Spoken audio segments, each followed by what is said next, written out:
Hello, everyone. This is Kim Hold C. on, hold on a second. Okay, I'll look for you to give me a Yeah. signal. Matter of fact, I'll turn my camera off. So when you see my camera off, then Okay. yeah.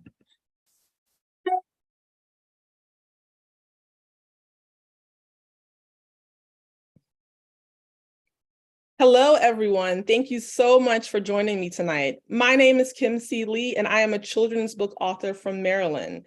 Tonight, I will be reading Grand Joy to you. In Grand Joy, we will see all the little things that we often overlook that make us happy. The book was written with a great friend of mine. Her name is Kay Denise Hendershot, and it shows all those fabulous things. As we're reading the book, keep in mind all of the things that you missed out when you first had to go home for the pandemic. There were no friends, bringing grand joy to you, those different things. So let's just jump into it. And don't forget to pop some questions into the chat if you have any questions. As you're reading the book, keep in mind all the things that you missed out when you first had to go home for the pandemic. There were no friends, and grand joy to you, these different things.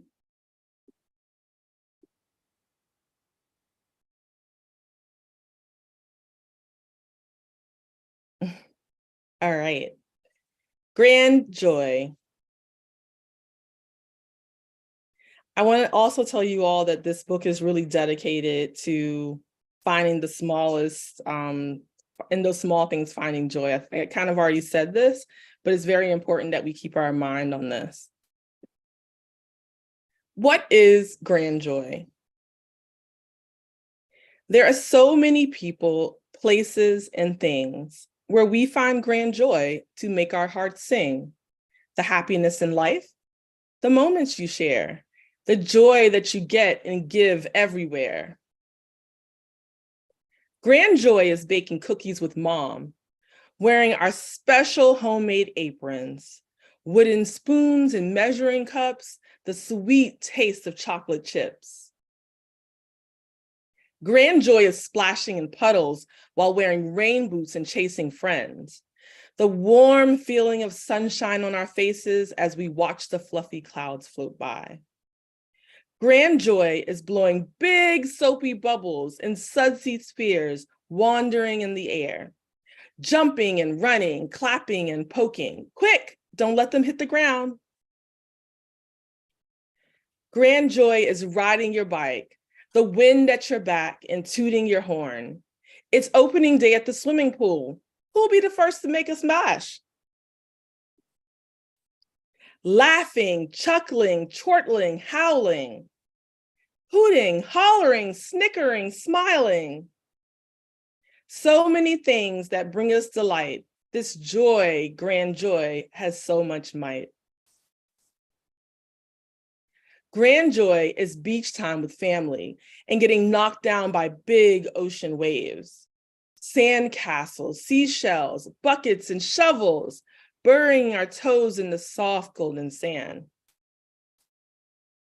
Grand joy is the smell of homemade biscuits, melted butter, and lots of honey. Fluffy, light, and flaky goodness. Pass them along, I'll take two. Grand joy is twirling in the curtains, all wrapped up in the waving of soft silk fabric.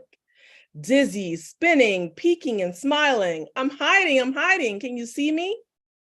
Grand joy is dad tickling away my fears, rolling around and kicking in laughter, trying to get away to catch my breath. Wait, don't stop, let's laugh some more.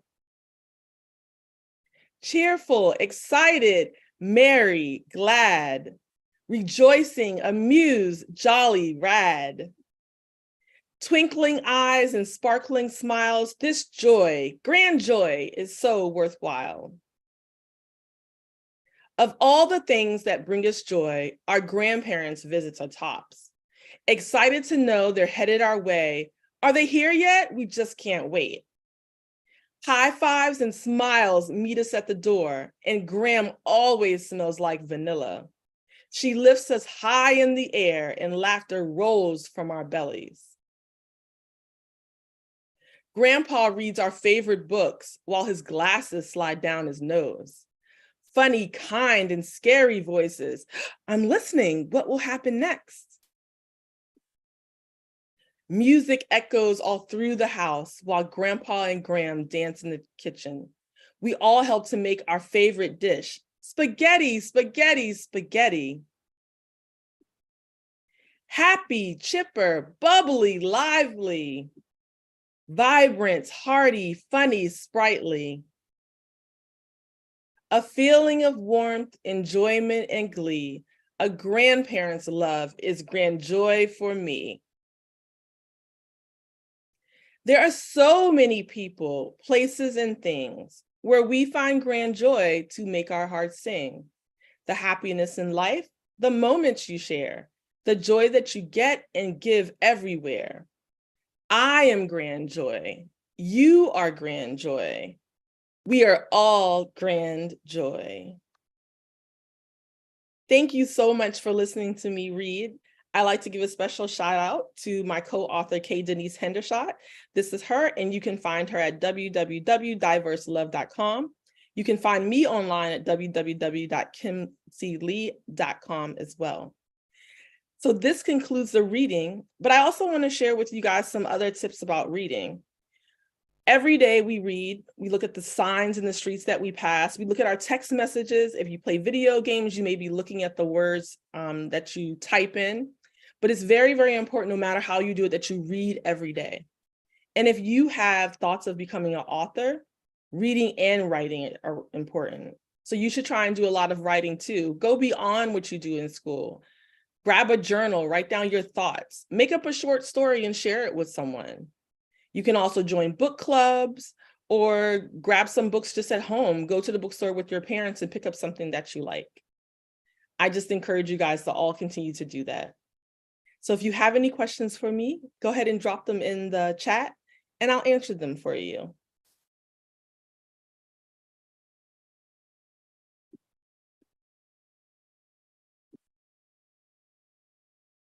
And if I can't get to you today, then I will also follow up.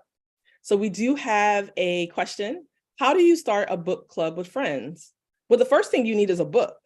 So go find a book that you might like, and then just ask a friend or several friends if they want to read it with you. You can set up certain days of the month, maybe one day a month where you all come together and you talk about the book, or you can meet multiple times.